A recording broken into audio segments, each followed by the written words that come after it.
Welcome to all CBSE education in Hindi. आज की इस वीडियो में हम डिस्कस करने वाले हैं क्लास 11 का पॉलिटिकल साइंस का पेपर करवा रहे थे हम। और आज की इस वीडियो में हम पार्ट 2 देखने वाले हैं। इससे पहले आपने पार्ट 1 नहीं देखा है तो आपको वो लिंक मैं डिस्क्रिप्शन में प्रोवाइड करवा दूंगा। ये पेपर था आपका पॉलिटिकल साइंस का जो फाइनल पेपर होने वाला आपका, जैसा यहाँ लिखा हुआ है, common annual examination 2022-23 class 11 political science. और इसका हमने पार्ट 1 ऑलरेडी डिस्कस कर रखा है, वो जरूर देख ले सभी बच्चे।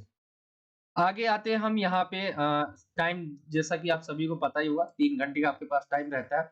80 नंबर का ये आपका मैक्सिमम मार्क्स जो है रहता है इस पेपर का। सामान्य निर्देश में हम पहले भी डिस्कस कर चुके हैं, फिर भी मैं आपको दोबारा इसलिए बताता हूँ क्योंकि कुछ ऐसे नए बच्चे होते जो पहली बार वीडियोस को देख रहे होते। तो सभी क्वेश्चंस करने जरूरी है, अनिवार्य है, हम बताया गया है। 1 से 12 तक जो क्वेश्चंस है ये सभी बहुविकल्पीय क्वेश्चंस है। इन सब के जो आंसर है आपको ऑप्शन वाले में मिलेंगे, क्वेश्चंस होंगे। और ए बी सी डी करके जो है आपका चॉइस बेस्ड क्वेश्चन इसे आप कह सकते हैं, ठीक है। यहाँ पे आगे बात करें 13 से 18 तक जो क्वेश्चंस होंगे ये 2 नंबर वाले होंगे। इनका आंसर आपको 50 शब्दों में देना है। 19 से जो 23 तक क्वेश्चंस होंगे ये 4 नंबर वाले होंगे, इसका आंसर आपको 100 शब्दों में देना है। इसके बाद आपका 24 से 26 तक रहता है, पैसेज रहता है, कार्टून और मानचित्र रहता है। और लास्ट जो आपका रहता है बड़े क्वेश्चंस रहते हैं 6-6 नंबर वाले, 27 से लेकर 30 तक। और इनका आंसर आपको 170 शब्दों से अधिक नहीं देना है, ठीक है। और बताया गया 100 जो 6 नंबर के क्वेश्चंस है उसके अंदर विकल्प भी दिए गए हैं। ऐसे इंग्लिश में है, और इंग्लिश मीडियम के जो बच्चे हैं उनके लिए यहाँ पे इस तरह से बताया गया है, जैसा कि आप देख सकते हो। और ये हिंदी और इंग्लिश दोनों ही में ही आपको पेपर करवाया जाएगा, क्योंकि ऐसे बच्चे होते हैं जिसका लैंग्वेज इंग्लिश है तो उनको प्रॉब्लम्स आती है। इसीलिए हमने ये किया है कि हिंदी के बाद इंग्लिश आपको क्वेश्चंस वहीं पे करवा देंगे, ठीक है। All questions are compulsory, 1 to 12 तक होंगे multiple choice questions, 1 mark each. Questions number 13 से 18 तक 2 मार्क्स के होंगे, ठीक है। और should not exceed 50 words each. आगे है 19 से 23 तक जो है 4 मार्क्स के क्वेश्चंस। 24 से 26 तक है passage, cartoon and map based questions होंगे। आगे है 27 से लेकर जो 30 तक क्वेश्चंस है, ठीक है। 27 से 30 तक ये आपके हैं 6 marks each questions. Answer this questions should not exceed 170 words there in an internal choice in 6 marks questions, ठीक है। ये इंग्लिश मीडियम का था जनरल इंस्ट्रक्शंस। हमने एक से आपका सेक्शन करीब ए डिस्कस कर लिया था, सेक्शन हमने बी भी डिस्कस कर लिया था, जिसके अंदर हमने 2 मार्क्स के क्वेश्चंस किए थे। आज हम आगे से करेंगे, उसके आगे से ये हमने डिस्कस कर लिया था सेक्शन बी। अब आते हैं हम डायरेक्ट सेक्शन सी की तरफ। यहाँ से आपका सेक्शन सी स्टार्ट हो जाता है, ठीक है। और यहाँ से हम डिस्कस करेंगे क्वेश्चन नंबर 19 से। बोला गया अनुच्छेद 19 में वर्णित जो स्वतंत्रता है उसकी किन्हीं 4 स्वतंत्रताओं में से किन्हीं 4 को आपको समझाना है। देखिए आपके अधिकार क्या है, आपके मौलिक अधिकार जो है वो लिखे हुए, ठीक है। उसमें एक आता है आपका जो दूसरा है स्वतंत्रता का अधिकार, ये आपका पूछा गया। और स्वतंत्रता के अधिकार में भी आपको आर्टिकल 9 से पूछा गया, इसमें क्या लिखा हुआ है, ठीक है। तो आर्टिकल 9 है, इसके अंदर आपका जो है एक तो है आप बोल सकते हैं, यानी क्या है भाषण। यहाँ पे जैसा कि लिखा हुआ है भाषण की स्वतंत्रता होगी। और अभिव्यक्ति का मतलब होता है अपने विचार को रखने की स्वतंत्रता, ठीक है। दूसरा जो है आप संघ बना सकते हैं, संघ या समिति बना सकते हैं। आप एक क्या बना सकते हैं, ग्रुप बना सकते हैं, ग्रुप बना सकते हैं। ये आपके पास जो है ये रहता है आपके पास अधिकार, ठीक है। ये आर्टिकल 19 है उसके अंदर है, ठीक है। फिर ग्रुप बना के आप सभा करना चाहे तो आप सभा कर सकते हैं। साथ ही आपको घूमने का मन हो तो आप घूम सकते हैं, या कोई भी कार्य कर सकते हैं। तो ये आपका आर्टिकल 19 के अंदर आता है। स्वतंत्रता के अधिकार के अंदर आपका आर्टिकल 19, 20, 21 और 22 ये है टोटल। इसके अंदर आपसे आर्टिकल 19 के बारे में पूछा गया, ये 4 नंबर की क्वेश्चन है। तो आई होप आप समझ गए होंगे स्वतंत्रता के अधिकार में जो आर्टिकल 9 है उस 19 है उसके अंदर कहा गया है आप भाषण व अभिव्यक्ति की स्वतंत्रता है आपके पास, यानी आप बोल सकते हैं और अपने विचार जो है प्रकट कर सकते हैं। कोई भी ग्रुप बना सकते हैं, संघ बना सकते हैं या समिति बना सकते हैं। सभा कर सकते हैं आप, कई सारे जैसे लोग जो होते हैं एक जगह इकट्ठे करके, फिर एक जो है उसमें लीडर रहता है, वो आप मंच से जो है उनको भाषण देता है, तो ये आप सभा कह सकते हैं इसे। कहीं भी घूम सकते हैं आप भारत के अंदर जो है, कहीं भी घूमने की आजादी है आपको। व्यवसाय यानी कोई भी आप काम कर सकते हैं, ठीक है। तो आर्टिकल 19 जो है इसके अंदर ये सारी चीजें हैं। आई होप आप समझ गए होंगे। इसके अलावा आपको अधिकार जो दिया हुआ है उसके अंदर कोई सा भी आर्टिकल पूछा जा सकता है, लेकिन 4 नंबर में एक ये आर्टिकल था जो पूछा जा सकता है, क्योंकि आर्टिकल जो 19 है इसके अंदर आपको इतने सारे चीजें आपको देखने को मिलती है, बाकी में कम है, ठीक है। ये आपका हो गया आर्टिकल क्वेश्चन नंबर 19 के बारे में। इंग्लिश में हम देखिए, explain any four of the freedoms mention in article 19। तो आर्टिकल 19 क्या है? फ्रीडम ऑफ स्पीच है, एक्सप्रेशन है, फ्रीडम टू फॉर्म एसोसिएशन और कम्युनिटी, ठीक है। आप जो है बना सकते हैं। फ्रीडम ऑफ असेंबली है, फ्रीडम टू ट्रेवल है और फ्रीडम टू बिजनेस है, टू डू बिजनेस यानी कोई भी व्यवसाय करने की आजादी। तो ये रहता है आपका इंग्लिश मीडियम में। आई होप समझ गए होंगे आप।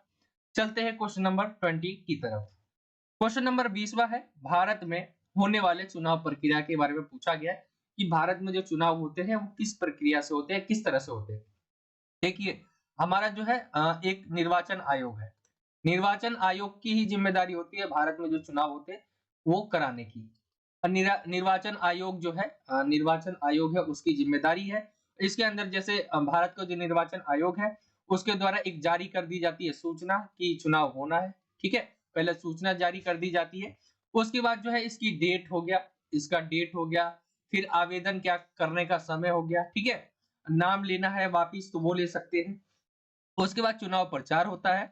उसके बाद चुनाव प्रचार पे इनके द्वारा, निर्वाचन आयोग के द्वारा निगरानी रखी जाती है कि कोई धांधली तो नहीं हो रही चुनाव प्रचार में, ठीक है। फिर तय तिथि पर जो है चुनाव जो है स्वतंत्र एवं निष्पक्ष कराना निर्वाचन आयोग की जिम्मेदारी रहती है। फिर इसके बाद जो है वोट डालते हैं, फिर उसके बाद वोटों की गिनती होती है यानी मतगणना कराना, और उसके बाद चुनाव परिणाम जो है घोषित किए जाते हैं। वोट करवाना, फिर उसके बाद गिनती करना उसका, फिर चुनाव जो भी परिणाम आए हैं उसको घोषित करना यानी बताना। तो ये है भारत में होने वाले चुनाव प्रक्रिया की। ये आपका पूछा जा सकता है 4 नंबर में, इंपॉर्टेंट क्वेश्चन है। इंग्लिश मीडियम की बात करें, यहाँ पे बोला गया है describe the election process in India. तो यहाँ पे जो है यहाँ पे नोटिफिकेशन दी जाती है किसके द्वारा? इलेक्शन कमीशन के द्वारा जो भारत में है, चुनाव आयोग। डेट ऑफ इलेक्शन दिया जाता है, डेट ऑफ एप्लीकेशन दिया जाता है, विड्रॉल ऑफ नॉमिनेशन यानी आप अपना नाम डाल चुके यानी वापस निकालना है तो उसके लिए भी यहाँ पे दिया जाता है टाइम।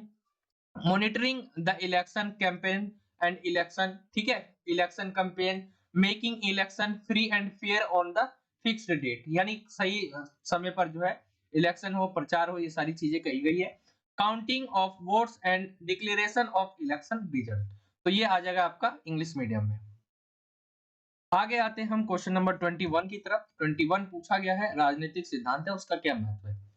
देखिए, आप पॉलिटिकल साइंस पढ़ते हैं, ठीक है, तो एक तरह से समझ लीजिए राजनीतिक जो आप पढ़ते हैं उसके क्या महत्व है, क्या है उसके बारे में आपको बताना है। महत्व क्या है?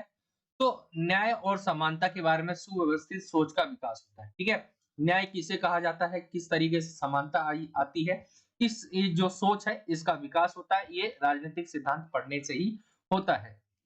तर्क संगत व प्रभावी ढंग से संप्रेषण यानी किसी भी चीज को हम बहुत अंदर तक जाके जो है उसके बारे में देखते हैं, उसका परीक्षण करते हैं, क्या चीज सही है क्या चीज गलत है, हम जो है उसको देखते हैं कि ये हमारे लिए सही है कि नहीं है। यानी आप इसे कह सकते हैं कि इसके बीच जो है रास्ता क्या निकलेगा, ठीक है। यानी तर्क संगत यानी बातचीत करके, बहुत सारे वार्तालाप करके इसके अंदर से चीजों को निकालना। कुशल व प्रभावी राजनीति निर्णय लेने में सहायक यानी फैसला लेने में बहुत ज्यादा सहायक होते हैं।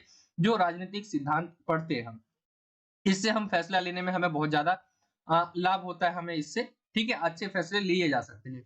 अंतरराष्ट्रीय जगत की सूचना प्राप्त करने के लिए वर्ल्ड में हो क्या रहा है, जैसे आज के समय जो भी हो रहा है तो हमें तुरंत पता चल जाता है। वो क्या है? राजनीतिक सिद्धांत के ही कारण है कि इसके अंदर हम पढ़ते हैं वर्ल्ड के बारे में, राजनीति के बारे में, कि किसी देश का प्रधानमंत्री कौन बना है। ऐसी आप न्यूज देखते होंगे, आती होगी, तो ये राष्ट्रपति नहीं बने, ये प्रधानमंत्री नहीं बने, तो ये राजनीतिक सिद्धांत के ही कारण है, ठीक है। इंग्लिश मीडियम में describe the importance of political theory तो development of systematic thinking about justice and equality, communicating logically and effectively, helpful in making efficient and effective political decisions हो गया, to get information about the international world. तो ये आ जाएगा इसके अंदर English medium है। आगे आते हैं हम क्वेश्चन नंबर 22 की तरफ। 22 है क्वेश्चन, समानता के बारे में पूछा गया, इक्वालिटी क्या है, ठीक है। हाँ, समानता क्या है। अब देखिए 4 नंबर में पूछा गया है, आपको पता हो 2 नंबर का, ठीक है। इतने का ही पता रहता बच्चों को समानता क्या है, कि सभी के साथ जैसा एक जैसा व्यवहार करना बिना किसी भेदभाव के, ये समानता है। लेकिन जब ये बड़े क्वेश्चंस का आ जाए तो इसके अंदर आपको ही अपनी ही मतलब अपने शब्दों को बयां करना पड़ता है और भी चीजें आपको ऐड करनी पड़ती है कि समानता क्या है। समानता कई तरह से हो सकती है, जैसे कि एक समानता है, दो लोग हैं, दो लोग एक जैसा काम करें तो क्या है, दोनों को एक जैसी जो है पैसा मिले यानी दिहाड़ी मिले, वो क्या है, समानता है, ठीक है। लेकिन जब दो अलग व्यक्ति, एक अलग व्यक्ति जो एक बहुत ऐसे काम कर रहा है जो जोखिम भरा है, तो इसको ज्यादा पैसे दिए जा सकते, ये जो है आप कह सकते हैं ये भी एक तरह का समानता ही है लोगों में, क्योंकि वो क्या है, ऐसे काम कर रहे हैं जो बहुत ज्यादा जटिल है, ठीक है। तो ये आर्थिक समानता के अंदर आ जाता है ये सारी चीजें। वह समानता क्या है, सभी के साथ बराबरी अर्थात एक जैसा व्यवहार करना बिना किसी भेदभाव के, सबको विकास के लिए क्या है, समान अवसर प्रदान करना तथा विशेष अधिकारों का अभाव ही क्या है, वास्तव में स्वतंत्र समानता है, ठीक है। अब विशेष अधिकार किसी को दे दिए जाते हैं तो वो क्या है कि वो एक से बहुत ज्यादा जो है उसको एडवांस चीजें मिल जाती है। जैसे कि भारत में जो है पहले जम्मू और कश्मीर को क्या दिया गया था, विशेष राज्य का दर्जा। अब उनको विशेष अधिकार था कि एक तो कोई भी भारत का जो दूसरे राज्य का निवासी वो वहां जाके जमीन नहीं खरीद सकता था, तो वो सारी चीजें क्या है खत्म कर दी गई, जिससे क्या है समानता का जो भाव है लोगों में और ज्यादा पैदा होता है और समानता भी इससे बढ़ती है, उसको बढ़ावा मिलता है। अनेक देशों के कानूनों में समानता को शामिल किए जाने के बावजूद समाज में धन हो गया, संपदा, अवसर, कार्य, स्थिति व शक्ति की भारी असमानता नजर आती है। ये तो सही है। इसके अंदर आपको ये भी लिख देना है कि इतना सब कुछ करने के बाद भी क्या है, विश्व में हम देखिए वर्ल्ड में तो बहुत सारे ऐसे देश है जहां पर बहुत सारे क्या लगभग सभी देश है जहां पर समानता कायम नहीं। क्यों? क्योंकि कोई अमीर है, कोई गरीब है ज्यादा, संपदा जिसके पास है, किसी के पास अवसर, कार्य, स्थिति, शक्ति, इस चीजों में क्या है, असमानता देखने को मिलती है। समानता के अनुसार व्यक्ति को प्राप्त अवसर या व्यवहार जन्म या सामाजिक परिस्थितियों पर से निर्धारित नहीं होने चाहिए, ठीक है। जन्म के आधार पर कोई भी चीजें जो है निर्धारित नहीं की जाती, नहीं किया जाना भी चाहिए। प्राकृतिक असमानता लोगों में उनकी विभिन्न क्षमताओं और प्रतिभा के कारण तथा समाज जनित असमानता अवसरों की असमानता व शोषण से पैदा होती है। तो ये सारी चीजें आप इसके अंदर ऐड कर सकते हैं, समानता क्या है। इंग्लिश में देखें हम, व्हाट इज इक्वालिटी, तो equality with everyone means treating everyone equally, ठीक है, यानी सबको एक जैसा ट्रीट करना विदाउट एनी डिस्क्रिमिनेशन, ठीक है। Providing equal opportunities for development to all and absence of special right to equality in reality. Next point है despite the inclusion of equality in the laws of many countries, there is a hug in inequality of wealth दो बार आ गया, opportunities, work, status and power in the society, यानी बहुत सारे हमें inequality देखने को मिलती है, यानी असमानताएं देखने को मिलती है देशों में। अपॉर्चुनिटीज हो गया, वर्क हो गया, स्टेटस हो गया, ये सारी चीजें और पावर। नेक्स्ट पॉइंट है according to equality the opportunities और treatment that a person receive should not be determined by birth और सोशल। ये आ गया आपका सोशल, जो भी समानताएं होती है यानी सोशल समाज होता है, ठीक है, उसके कारण। आगे है natural inequalities arise among people due to their different abilities and talents and socially generated inequalities arise due to inequalities of opportunities and exploration, ठीक है। तो ये आ जाएगा आपका इंग्लिश मीडियम में। आई होप आपको समझ आ गया होगा। ये आपका व्हाट इज इक्वालिटी के ऊपर था। आगे हम आते हैं नेक्स्ट क्वेश्चन पे। नेक्स्ट आपका जो क्वेश्चन है, धर्मनिरपेक्ष राज्य के बारे में पूछा गया है कि ऐसा राज्य बताइए, या मतलब धर्मनिरपेक्ष राज्य कौन से होते हैं या उसकी विशेषताएं क्या होती है। तो भारत क्या है, एक पूरा का पूरा धर्मनिरपेक्ष देश ही है, राज्य ही नहीं, ठीक है। लेकिन पॉलिटिकल साइंस की लैंग्वेज में जो है राज्य होता है वही क्या होता है, देश होता है, ठीक है, वही देश होता है, ये आपको पहले से पता होना चाहिए। पॉलिटिकल साइंस में राज्य का मतलब ही देश होता है। तो धर्मनिरपेक्ष राज्य की क्या विशेषताएं होनी चाहिए? यहाँ पे आपका जैसा है, वह राज्य जहां सरकार की तरफ से किसी धर्म को आधिकारिक कानूनी मान्यता ना दी गई हो। यानी किसी एक खास धर्म को जो है सरकार की तरफ से क्या है, कानूनी मान्यता हो गया या बहुत विशेष अधिकार जो है ना हो। एक तो ये हो गया। सर्वधर्म समभाव की अवधारणा को महत्व दे, यानी सभी धर्मों के सम्मान या सबकी जो है बराबर अहमियत दे सबको। धार्मिक जो समूह है उसके वर्चस्व को रोके, धार्मिक संस्था जो भी हो गई और राज्य सत्ता की संस्थाओं के बीच अंतर स्पष्ट होना चाहिए, तभी शांति और स्वतंत्रता समानता जो स्थापित हो पाएगी। किसी भी प्रकार के जो धार्मिक गठजोड़ है उससे हमें दूर हटना चाहिए, परहेज करना चाहिए। ऐसे लक्ष्य और सिद्धांतों के प्रति प्रतिबद्ध होने चाहिए जो शांति, धार्मिक स्वतंत्रता, धार्मिक उत्पीड़न, भेदभाव और वरदानों से आजादी को महत्व दे। तो ये धर्मनिरपेक्ष राज्य के बारे में है। कुछ 4 पॉइंट आपको लिखने हैं। मतलब जैसे भारत जैसे देश है इसका आप एग्जांपल दे सकते हैं। यहाँ पे ये एक धर्मनिरपेक्ष राज्य है जहाँ पे सरकार की तरफ से किसी धर्म को क्या है कि एक एक्स्ट्रा जो आप कह सकते हैं कि अधिकार दिए जाते हैं वो नहीं दिए जाते। सभी को समान है, सबके पास अधिकार है, सबके धार्मिक जो अधिकार है वो सेम है। ठीक है, तो ये सारी चीजें आप इसके अंदर ऐड कर सकते हैं। इंग्लिश मीडियम में state any feature of secular state. ठीक है, आप इंग्लिश मीडियम में सुनते होंगे भारत क्या है, सेकुलर कंट्री है जहां पर सभी धर्म क्या है, एक बराबर है, किसी धर्म को ज्यादा अहमियत यानी ये विशेष अधिकार नहीं दिए जाते। The state where no religion has been given official legal recognize by the government. जैसे इस्लामिक कंट्री आप सुनते होंगे, तो क्या पाकिस्तान क्या है, जैसे इस्लामिक कंट्री है। ठीक है, इंडिया क्या है, ये इंडिया कोई वैसे सेकुलर कंट्री में गिना जाता है इसको, क्योंकि इन्होंने अपना एक कोई धार्मिक जो स्टेट है वो घोषित नहीं किया है, रिकॉग्नाइज नहीं किया है। Importance of the concept of equality of all religion. ठीक है, stopping the supremacy of religious group हो गया। There should be a clear distinction between religious institutions and the institutions of state power. Only then peace, freedom and equality will be established. ठीक है, आगे कुछ point है, 2 point और है। जैसे abstaining from any kind of religious alliance, be committed to goals and principles that value peace, religious freedom of religious। ठीक है, और ये सारी चीजें आप इसके अंदर ऐड कर सकते हैं। तो ये आ जाएगा आपका स्टेट के जो है क्या है फीचर जो सेकुलर कंट्री के है। ठीक है, क्या विशेषताएं है इंग्लिश मीडियम में। तो ये रहता है आपका। आई होप यहाँ तक आप समझ गए होंगे। ये आपके 4 नंबर वाले सारे क्वेश्चन थे जिसमें हमने ये सारे डिस्कस किए। आर्टिकल 19 के बारे में, भारत में चुनाव आयोग जो चुनाव होता है उसकी प्रक्रिया क्या है, राजनीतिक सिद्धांत की महत्व के बारे में हमने जाना, समानता है क्या, और धर्मनिरपेक्ष राज्य की विशेषताएं क्या क्या होती है। तो ये चीजें हमने डिस्कस कर ली 4 नंबर वाले क्वेश्चन में, और आपका सेक्शन सी पूरा खत्म हो जाता है। ठीक है, और यहाँ से स्टार्ट हो जाता है आपका सेक्शन डी, खंड डी। और ये क्वेश्चंस होंगे आपके मैप, कार्टून होंगे, और इसके अंदर आपके स्रोत होंगे। जैसे कि सबसे पहला 24वां जो क्वेश्चन है ये सोर्स बेस्ड वाला क्वेश्चन है। ठीक है, यहाँ पे हम आते हैं क्वेश्चंस पे। तो यहाँ पे नीचे दिए गए गद्यांश को आपको पढ़ना है और उससे जो क्वेश्चन पूछे गए उसके आंसर देने।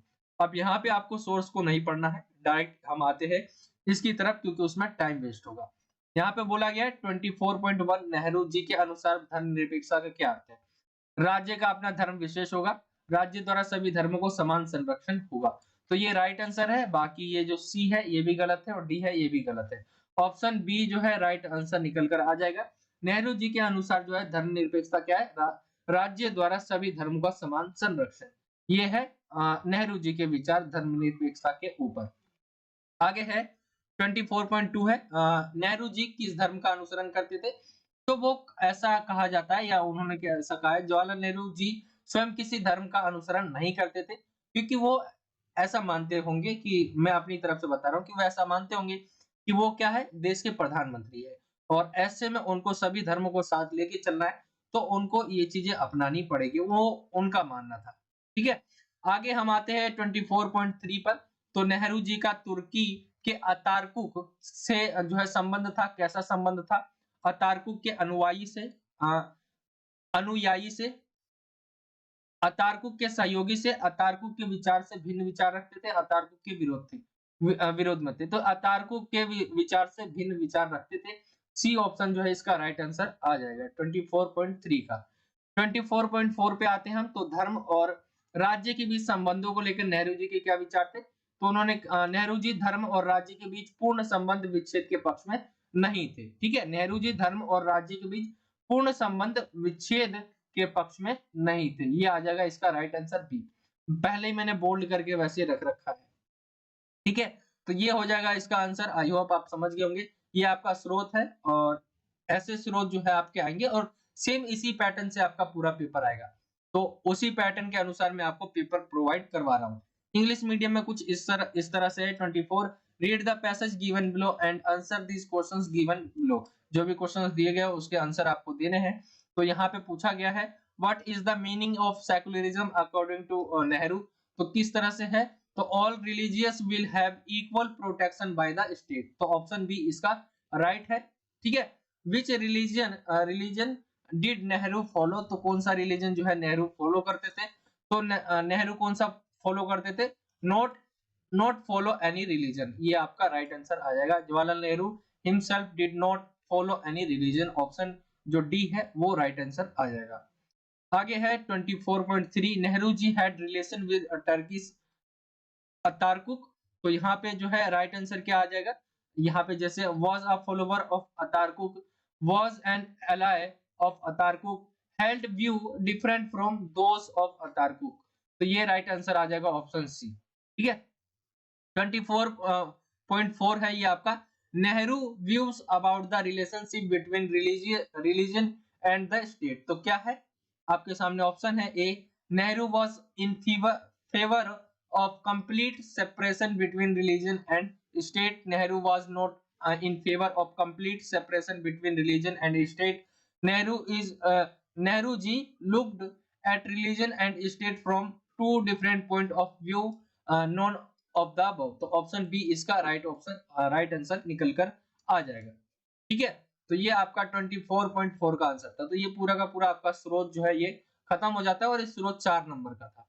आई होप आप समझे होंगे। सेक्शन डी में आपका जो सबसे पहला क्वेश्चन है वो स्रोत वाला है और ये 4 नंबर का क्वेश्चन था। आगे हम आते हैं नेक्स्ट क्वेश्चन की तरफ। नेक्स्ट क्वेश्चन में आते हैं मैप की तरफ। अब मैप का रहेगा, मैप में आपके दो ही मैप निकलते हैं क्वेश्चन में। एक तो आपका ये चैप्टर है आपका विधायिका वाला। ठीक है, तो यहाँ से निकलता है। यहाँ पे बोला गया भारत के दिए गए मानचित्र में ए बी सी और डी ऐसे 4 राज्य दर्शाए गए जहां द्विसदनीय विधानमंडल है। इनको पहचान कर अपनी उत्तर पुस्तिका में लिखने के लिए बोला गया है। ठीक है, यहाँ पे इंग्लिश मीडियम में हम देखें, in the given map of India marked as A B C and D 4 states having bicameral legislature are shown. Identify them and write them in the form of following table in your answer sheet.